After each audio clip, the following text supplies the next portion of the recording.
representado aqui pela diretoria do pastor Laci, do pastor Rubens. É sempre um privilégio, irmãos, poder estarmos na casa do Senhor e principalmente pela responsabilidade de ministrar a palavra de Deus. E hoje ela fica um pouquinho mais complicada. Meu professor de teologia está ali, Hudson. Se eu falar besteira, pode me corrigir aí, em nome de Jesus, amém? Meus irmãos, a palavra do Senhor fala em Isaías, capítulo 6. Assim diz a palavra do Senhor: no ano em que morreu o rei Uzias, eu vi também o Senhor assentado sobre um alto e sublime trono, e a cauda do seu manto enchia todo o templo. Serafins estavam por cima dele, cada um tinha 6 asas, com 2 cobriu os rostos, e com 2 cobriu os seus pés, e com 2 voavam. E clamaram uns aos outros, dizendo: Santo, Santo, Santo é o Senhor dos exércitos, toda a terra está cheia da sua glória. Os umbrais das portas se moveram à voz do que clamava, e a casa se encheu de fumaça. Então disse eu: ai de mim, pois estou perdido, porque sou um homem de lábios impuros e habito em meio a um povo de impuros lábios. Os meus olhos viram o Rei, o Senhor dos exércitos. Porém um dos serafins voou para mim, trazendo na sua mão uma brasa viva, que tiraram do altar com uma tenaz. E com a brasa tocou a minha boca e disse: eis que isto tocou os teus lábios, e a tua iniquidade foi tirada, expiado o teu pecado. Depois disso ouvi a voz do Senhor, que dizia: a quem enviarei?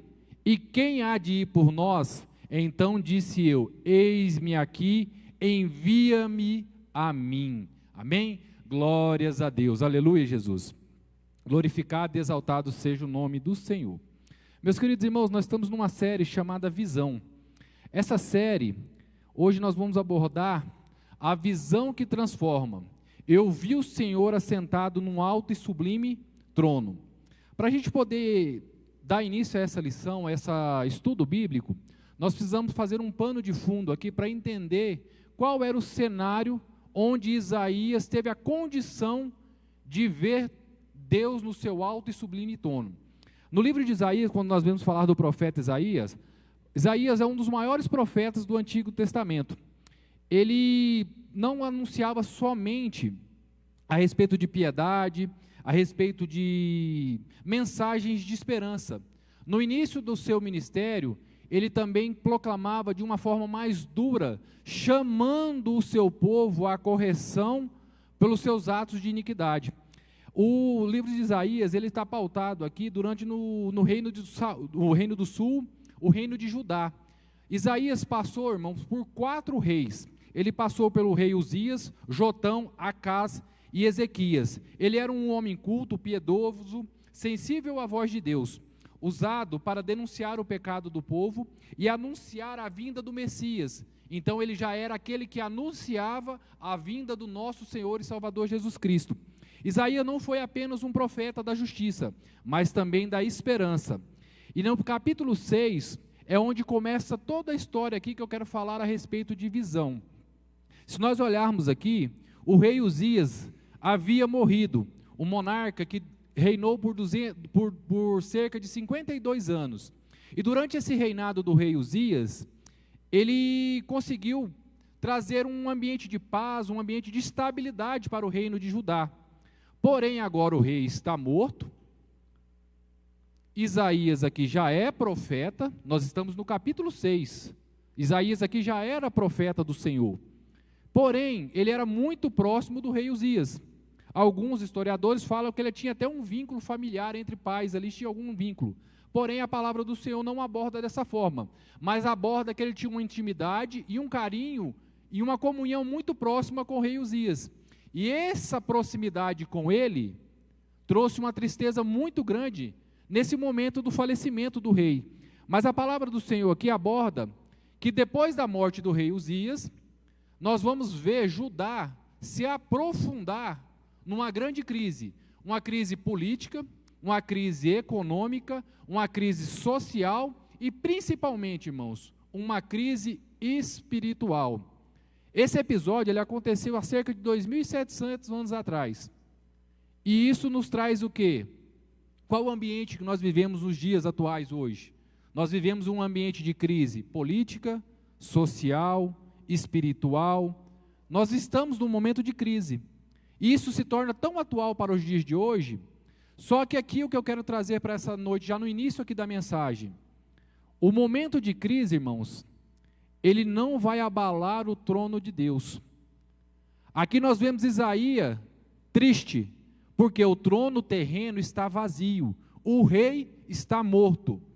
E ele faz o que nesse momento de crise? Ele vai para onde? Para o templo, buscar a Deus. Isaías nos ensina, irmãos, que no momento de crise, no momento de luta, de adversidade, nós não devemos buscar soluções humanas, soluções terrenas. Nós devemos ir para o templo, buscar soluções que vêm do céu. E Isaías, tomando essa atitude, ele segue para o templo, e nesse templo, aqui no capítulo 6, nós vemos que Isaías teve o quê? Uma grande visão, irmãos. E que visão gloriosa. Ele viu o Senhor assentado num sublime trono, rodeados de quê? De anjos, de serafins. Esses anjos, irmãos, contemplaram a glória de Deus. A glória de Deus era tão grande nesse templo, que a palavra do Senhor fala que com as asas eles cobriam os próprios olhos. Os anjos, os serafins, cobriam os olhos diante a magnitude do poder e da glória do nosso Senhor e Salvador. Amém? Visão é mais do que ver, é saber para onde olhar. A visão de Deus muda tudo, sua vida, sua linguagem e o seu propósito. A visão não apenas mudou a vida de Isaías, transformou sua identidade, sua linguagem e seu propósito. Essa visão transformou tudo.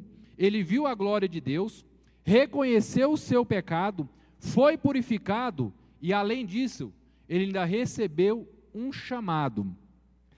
As crises não destroem os planos de Deus, apenas revelam quem está no trono.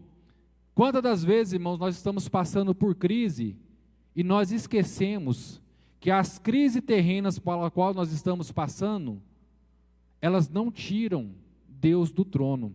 Independente da situação que você esteja passando, Deus continua no trono. Deus continua reinando sobre a minha e a sua vida. Independente da crise humana, da crise terrena, Deus não se abala. Ele continua sendo Deus e Ele está no trono, reinando gloriosamente. E todas as situações estão sob o controle das suas mãos. Amém? Glórias a Deus. E essa visão move o seu olhar espiritual em 4 direções transformadoras. Isaías já era profeta, mas só depois de ver a glória de Deus, ele se tornou uma resposta viva para uma sociedade. Não basta ser usado por Deus, é preciso ser transformados por Ele. Isaías já pregava, Isaías já falava do amor de Deus. Aqui nós vemos alguns títulos falando aqui que é o chamado de Isaías. Mas se nós observarmos, irmãos, esse chamado aqui, essa visão de Isaías, ela acontece no capítulo 6. Não é no início do ministério de Isaías. Isaías já era profeta. Porém, mesmo sendo chamado, sendo profeta, já anunciando o Senhor Salvador, Deus, Isaías precisava passar por quê? Por uma experiência sobrenatural com Deus. E no capítulo 6, ele tem essa experiência sobrenatural, de ver o quê? De ver a glória de Deus. Isaías não viu apenas Deus, ele viu a sua santidade. A santidade é um atributo central de Deus. Deus é amor, Deus é justo, Deus é fiel. Mas, irmãos, os anjos aqui não proclamaram Deus amoroso, Deus amoroso, Deus amoroso. Os anjos aqui, os serafins, proclamavam o quê? Santo, santo, santo. Nós precisamos ter a reverência à santidade de Deus. Em primeiro lugar na nossa vida, irmãos, Deus, Ele é santo, e Ele continua sendo santo, e para a eternidade Ele ainda será santo, e Ele reina e glorificado é o seu santo e poderoso nome, amém? A visão mudou o tom da sua pregação. Antes, Isaías denunciava e apontava, mas agora Isaías, irmãos, depois de ver a glória de Deus, ele olha para dentro de si, e ele anuncia o quê? Uma esperança viva. Ele anuncia o Messias, o nosso Salvador, amém? Glórias a Deus. Para abordar os 4 pontos de visão que mudam o olhar de Isaías, o primeiro ponto que ele olha aqui, irmãos, é olhar para cima. Em tempo de crise, nós precisamos entender que nós não podemos ter um olhar humano, olhar para a situação, olhar para a adversidade. Nós precisamos o quê? Olhar para cima. A palavra do Senhor fala aqui que nesse momento de crise, onde Isaías estava o quê? Em luto, entristecido, preocupado, irmãos, com a situação de Judá. O que ele faz? A palavra do Senhor fala que ele vai até o templo. Quando ele fala o templo aqui, irmãos, é o templo físico, é o templo de Jerusalém, onde era feito sacrifício de sangue, sacrifício de purificação. Esse templo aqui é um templo físico, onde os servos do Senhor iam orar, iam entregar sacrifício. E Isaías teve essa atitude. E a partir do momento que ele se dá ao direito, ele se permite, no momento de crise, em vez de olhar e procurar quem seria o próximo rei, quem ia ser responsável pelas finanças, quem ia corrigir as questões políticas, sociais daquele tempo do reino de Judá, Isaías faz o que, irmãos? Ele lira tudo de lado, e ele vai para onde? Ele vai para a igreja, ele vai para o templo do Senhor, e ele se coloca aos pés do Senhor, e a partir do momento que ele se dá o direito de buscar a Deus, Deus se revela a ele, numa revelação, numa visão sobrenatural, e Deus ali naquele momento, ele fala algo muito importante aqui no verso 4, no verso de 1 ao 4, no ano da morte do rei Uzias, o tempo da transição, luta, estabilidade, Isaías entrou no templo, viu a glória de Deus, e ele viu o Senhor no trono, alto, sublime, rodeado por serafins, clamando, santo, santo, santo é o Senhor. Mesmo com o trono da terra vazio, o trono do céu permanece firme. Isso mudou tudo. A glória do céu não depende da estabilidade terrena, irmãos. Se na terra, se nós estamos passando por um momento de instabilidade, o reino de Deus, o reino celestial, ele continua estável. Não é uma crise, não é estabilidade de governo, uma estabilidade financeira, uma estabilidade política, que vai mudar o plano do Altíssimo sobre a mim e sobre a sua vida, amém? Nós precisamos aprender que nós precisamos olhar com os nossos olhos espirituais. A glória do céu não depende da estabilidade terrena. Quem olha apenas para a terra se desespera, mas quem olha para cima encontra direção. Então, nessa noite, irmãos, eu quero te convidar, se você está passando por um momento de luta, de adversidade, não foque para os problemas da forma humana, não vai procurar soluções somente humanas, foque o seu olhar para cima, para Deus, Ele tem solução, independente da situação que você esteja passando, o Deus que nós servimos, Ele é um Deus santo, poderoso e que gosta de fazer milagres sobre a vida dos crentes. Então, nessa noite, se você está passando por uma luta, por uma adversidade, busque em Deus.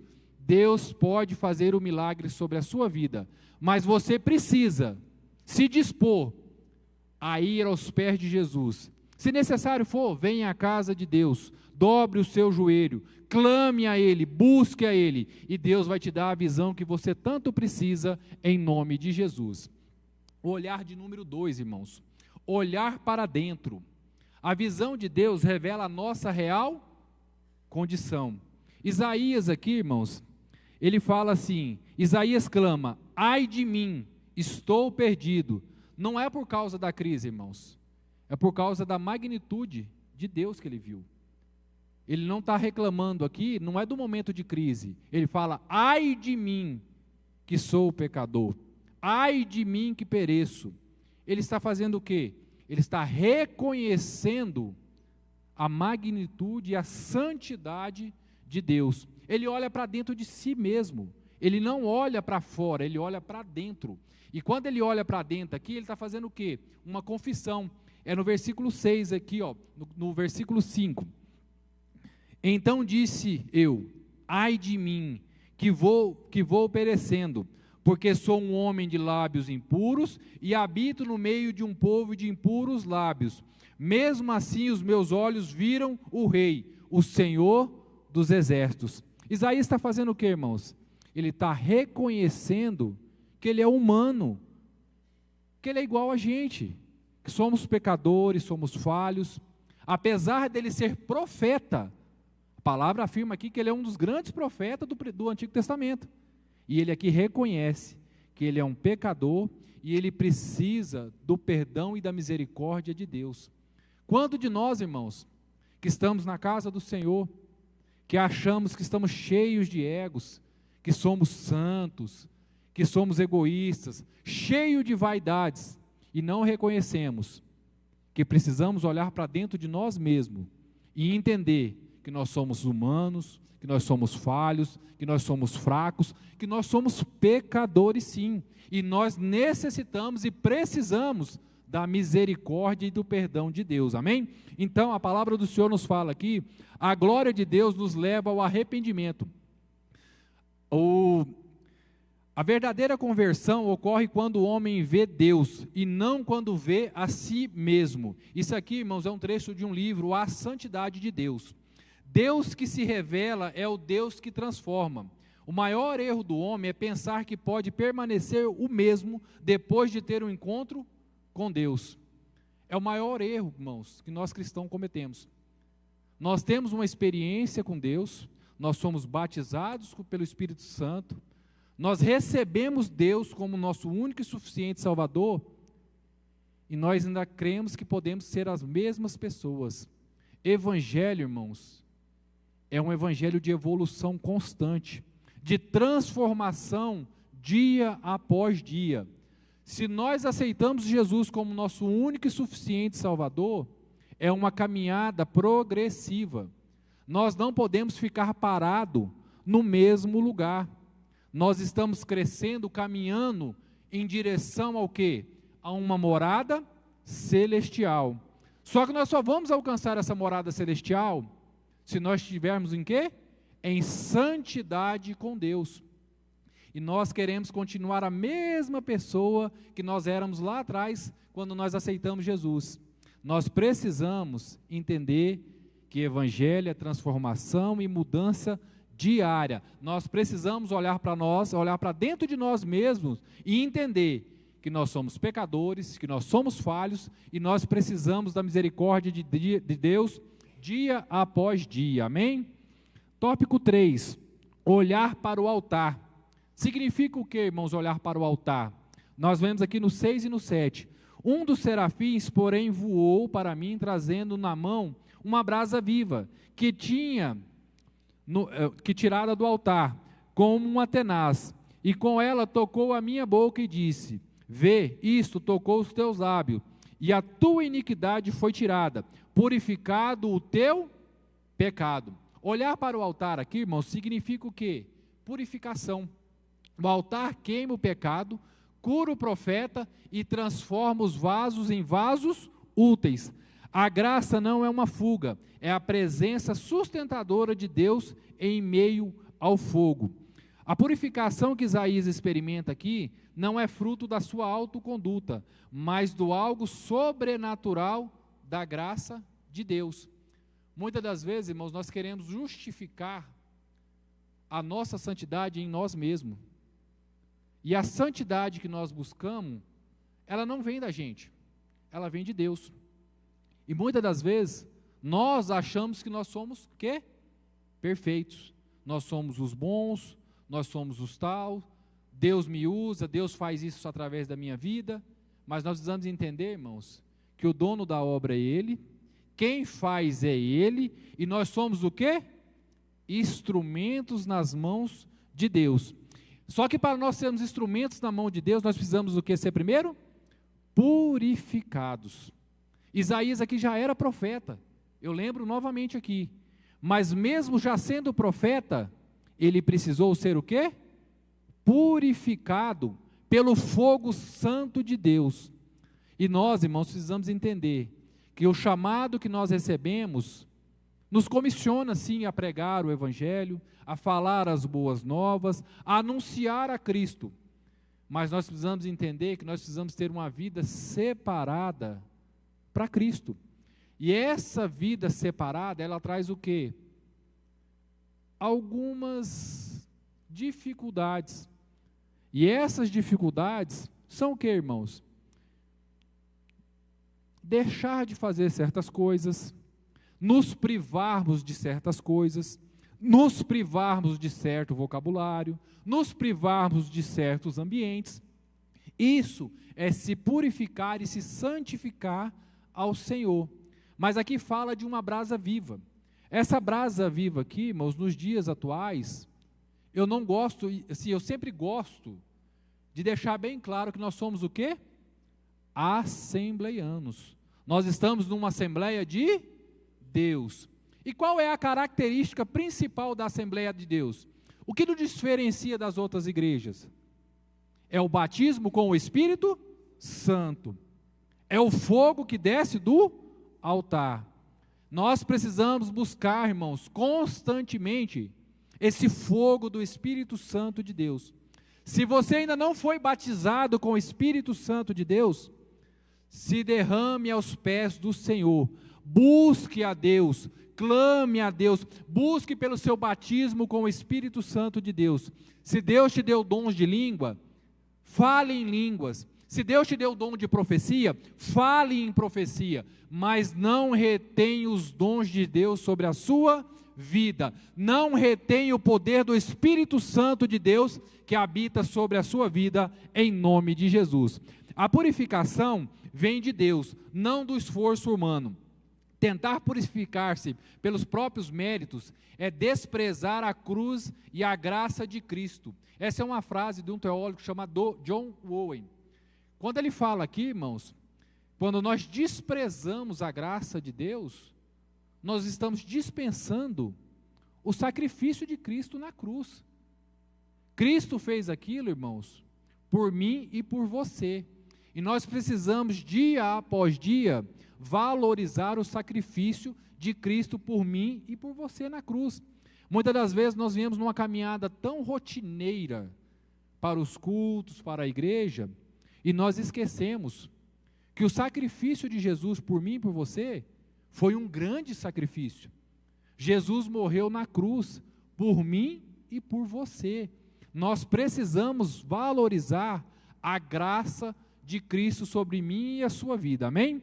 Então, meus queridos irmãos, saia daqui refletindo que a graça do Senhor, ela está sobre a nossa vida, e nós precisamos valorizar essa graça de Deus, amém? Olhar para fora. Olhar para fora aqui, irmãos, anuncia o quê? O chamado de Isaías. O chamado aqui, Deus pergunta: a quem enviarei? Isaías responde: eis-me aqui, envia-me a mim. O céu, irmãos, continua chamando pessoas até hoje. E muito de nós ouvimos a voz de Deus falar: a quem enviarei? E nós estamos no banco sentadinho, quietinhos, ouvindo Deus chamar, a quem enviarei? A quem enviarei? E nós estamos fazendo o quê? Calados, no banco, ouvindo Deus falar, e não nos pronunciamos diante do chamado de Deus. O céu continua chamando, Deus chama a todos, mas só responde quem tem ouvidos sensíveis e um coração o quê? Disponível, irmãos. Aqui nós vamos ver Isaías, quando ele fala aqui, ó, o chamado de Deus não é exclusivo, depende de um coração que está atento à voz de Deus. O chamado de Deus não depende da nossa capacidade, mas de uma resposta ao soberano que é Deus. Isaías não disse, eu sou capaz. Primeiro ele diz, eis-me aqui. Foi a resposta que despertou o propósito e chamado de Deus. Isaías não se achou pronto. Ele só simplesmente falou, eis-me aqui. Ele não falou, eu sou capaz. Irmãos, muitas das vezes nós precisamos entender que nós queremos achar que nós precisamos estar capaz primeiro para depois acertar o chamado de Deus. E é o inverso. Deus chama, depois Ele te capacita. Comigo foi desse jeito, irmãos. Você acha que eu tenho facilidade de estar aqui ministrando na casa do Senhor? Não tenho facilidade alguma. Eu fico nervoso, fico inquieto, fico ansioso. Deus, irmãos, Ele me usa aqui dessa forma, não foi porque eu sou capaz de fazer isso aqui, foi porque quando Ele me chamou lá atrás, eu falei, eis-me aqui, usa-me, Senhor. E depois disso, que Deus me capacitou. Então nós precisamos entender que primeiro nós devemos estar com o nosso coração sensível, atento ao chamado de Deus. E depois nós vamos buscar conhecimento em Deus e Deus vai nos capacitar de uma forma sobrenatural. O chamado vem depois da purificação.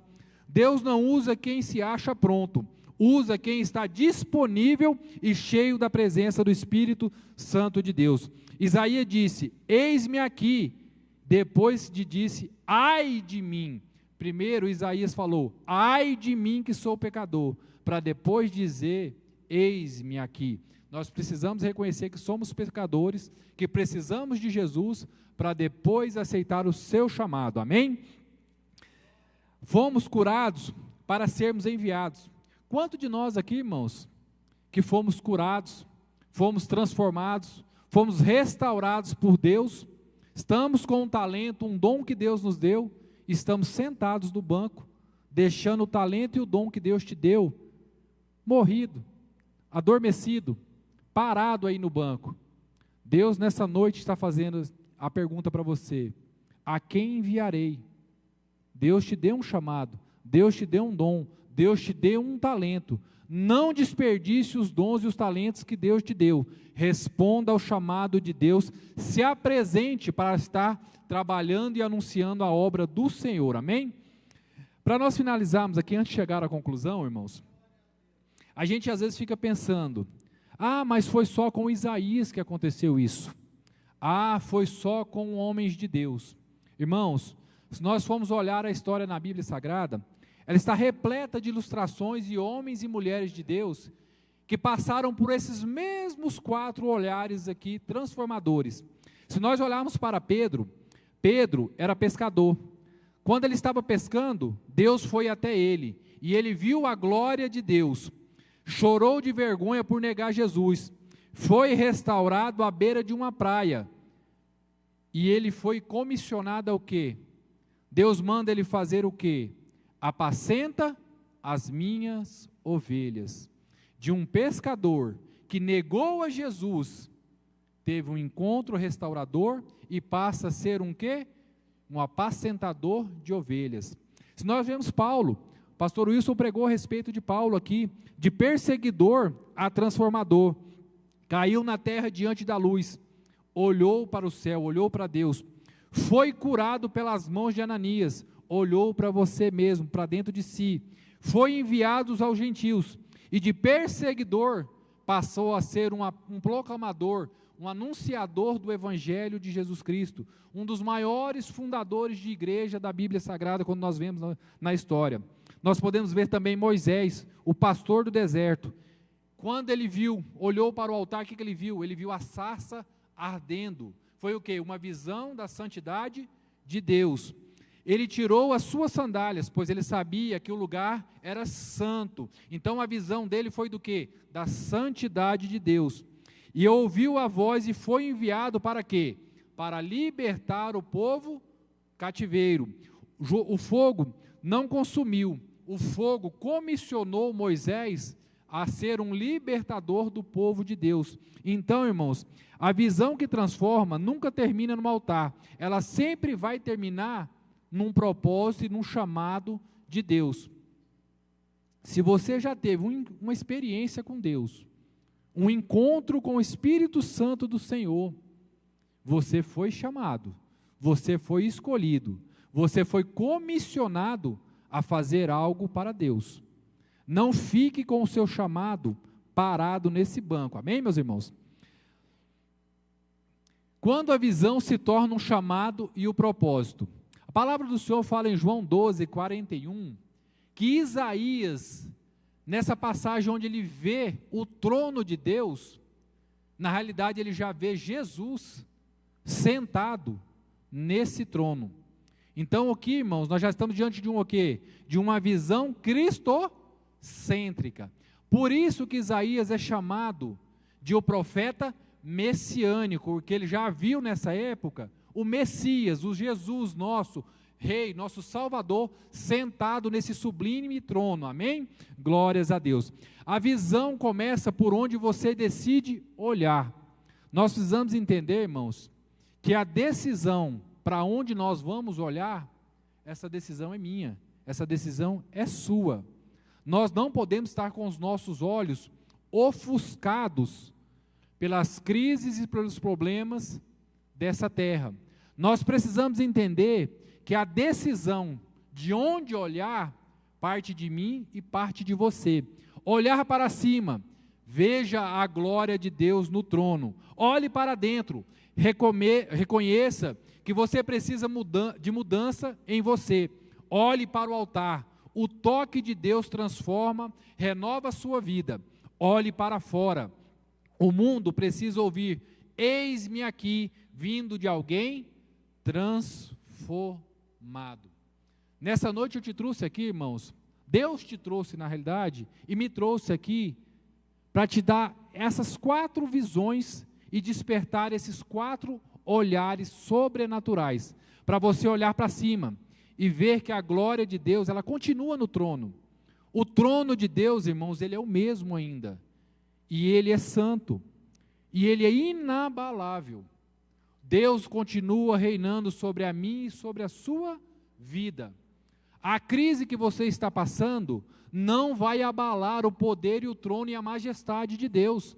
Nós só precisamos estar com o nosso olhar atento a isso, com fé, confiando que Deus continua sendo Deus, e Ele é um Deus poderoso e um Deus de milagres sobre a mim e sobre a sua vida. Nós precisamos, irmãos, olhar para dentro e reconhecer que somos falhos, que somos fracos, e principalmente, nós somos dependentes. Nós precisamos, dia após dia, todos os dias, em todos os momentos, das misericórdias, do amor e principalmente da presença de Deus. Sem a presença de Deus, nós não somos nada. Olhe para o altar, o toque de Deus transforma e renova a sua vida. Irmãos, Jesus nos deixou um consolador, Ele nos deixou a presença do Espírito Santo de Deus, e nós às vezes menosprezamos esse poder do Espírito Santo de Deus sobre a minha e a sua vida. Nós precisamos olhar para o altar e ver que o Espírito Santo de Deus está disponível para mim e para você, só que nós precisamos o quê? Buscá-lo constantemente. Então nessa noite, traga essa reflexão à sua mente, da necessidade de buscar o Espírito Santo de Deus de uma forma mais reverência, de mais santidade, de mais comunhão com Deus. Olhe para fora e enxergue que você foi comissionado, você já teve uma experiência com Deus, você já foi salvo, você já foi alcançado por Jesus. Irmãos, se tem uma coisa que nós podemos glorificar e exaltar ao nome do Senhor, é porque Ele já escreveu o nosso nome no livro da vida. E se isso não alegra o seu coração, se isso não enche o seu coração de desejo de glorificar, de exaltar, de proclamar a todos os cantos que Jesus é Rei, que Jesus salva, que Jesus liberta, tem algo errado na sua caminhada com Cristo. Nós precisamos, irmãos, anunciar esse Jesus glorioso, que um dia nos resgatou, que um dia nos salvou e que escreveu o nosso nome no livro da vida. Nós precisamos ser transbordados desse amor de Cristo, de tal maneira que nós venhamos refletir a sua imagem e a sua semelhança e anunciar a todos os cantos que Jesus salva, que Jesus liberta, que Jesus cura, que Jesus é rei, que Ele é santo, santo e santo, amém? Quando Deus te dá uma visão, Ele abre os teus olhos e faz de você uma resposta viva para essa geração. E se tem uma geração, irmãos, que está precisando conhecer Jesus, é a geração que nós estamos vivendo. Essa geração, irmãos, espera que nós anunciemos um Jesus. Nós nunca vemos uma geração tão fragilizada emocionalmente. Nós vemos homens fracos, mulheres fragilizadas, jovens perdidos. Nós estamos diante de uma geração, irmãos, carente da presença de Deus. E nós já conhecemos esse Deus, nós sabemos quem é Deus na nossa vida, e nós guardamos esse Deus para nós. Nós achamos que Deus é só para nós. Irmãos, essa geração precisa conhecer o Jesus que eu e você conhecemos. Nós não podemos ficar de boca calada. Nós não podemos ficar com Jesus guardado no nosso bolso, no nosso coração, não.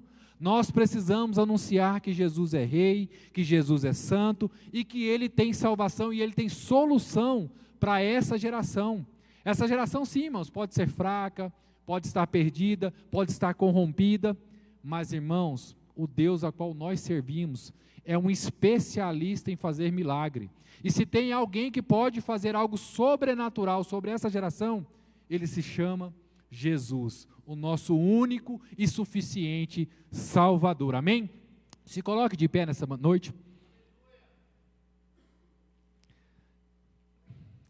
Se você, irmãos, está passando, como Isaías, por um momento de crise, um momento de luta, um momento de adversidade, os seus olhos estão focados nas coisas terrenas, está buscando soluções nas coisas que o homem pode oferecer. Eu quero te dizer, quero te convidar na realidade, a fazer como Isaías fez, voltar os seus olhos para o altar, buscar a presença de Deus, confiar que o seu Deus, o meu Deus, o nosso Deus, Ele continua sendo rei, Ele continua no seu alto e sublime trono, e nessa noite, Ele vai abrir os nossos olhos, Ele vai nos dar as visões do céu, e Ele vai fazer algo sobrenatural sobre as nossas vidas. Nós às vezes estamos aqui com a nossa família passando por dificuldade, nós podemos estar passando por dificuldades financeiras, por qualquer tipo de problema nós podemos estar passando. Mas nessa noite eu quero te convidar a fazer como Isaías fez, a dobrar os seus joelhos, a clamar a Deus de uma forma sobrenatural, não buscando por soluções terrenas, mas buscando por soluções que vêm do céu, por soluções que vêm direto do trono do Senhor. E eu tenho certeza, irmãos, que Deus habita nessa igreja, que Deus manifesta a sua glória nessa casa, e Ele já fez grandes milagres, mas Ele ainda tem milagre para a sua vida, em nome do Senhor Jesus. Independente da situação que você esteja passando, seja qual for a crise que você esteja passando, Deus tem milagre, Deus tem solução para mim e para a sua vida, em nome do Senhor Jesus. E eu te convido a colocar a mão no seu coração, e pedir para que Deus, nessa noite, mas é com fé, para que Deus venha abrir os seus olhos espirituais, para que Ele venha derramar da presença do seu Espírito Santo, de uma forma sobrenatural, para que Ele venha fazer, assim como Ele fez na vida de Isaías, que Ele venha descer fogo do céu, que Ele venha tocar a sua vida, com uma brasa cheia da presença do Espírito Santo, e que você seja batizado, que você seja cheio do Espírito Santo de Deus, e que você tenha visão do céu, em nome de Jesus, amém? Soberano Deus e eterno Pai, Pai, mais uma vez nós somos gratos a Ti, pela oportunidade que nos foi concedida nessa noite, de ouvir da Tua palavra, de ouvir do Teu amor, da presença do Teu Espírito Santo. Nessa noite nós te pedimos e nós entregamos a Tua igreja nas Tuas mãos. Derrama do Teu fogo do céu, abre os olhos espirituais da Tua igreja, enche a Tua igreja com a presença do Teu Espírito Santo. Pai, nós não sabemos quais são as crises, quais são as necessidades do Teu povo, mas nós temos a certeza que nós sabemos quem o Senhor é. Nós temos a certeza que o Senhor é o Rei, que o Senhor é um Deus poderoso, que o Senhor continua no controle da situação. Nada fugiu do controle das Tuas mãos, ó meu Senhor e meu Deus. Nós entregamos a vida da Tua igreja nas Tuas mãos nessa noite. Faz o Teu milagre, faz o Teu sobrenatural de uma forma especial. Dá bênção sem medida sobre o Seu povo, em nome de Jesus. Amém e amém. E a minha vida usa-me, Senhor, usa-me, para que brilha a noite como. Glória a Deus. Podeis tomar assento por um instante? Deus abençoe, pastor, evangelista Rodrigo, por essa bela mensagem.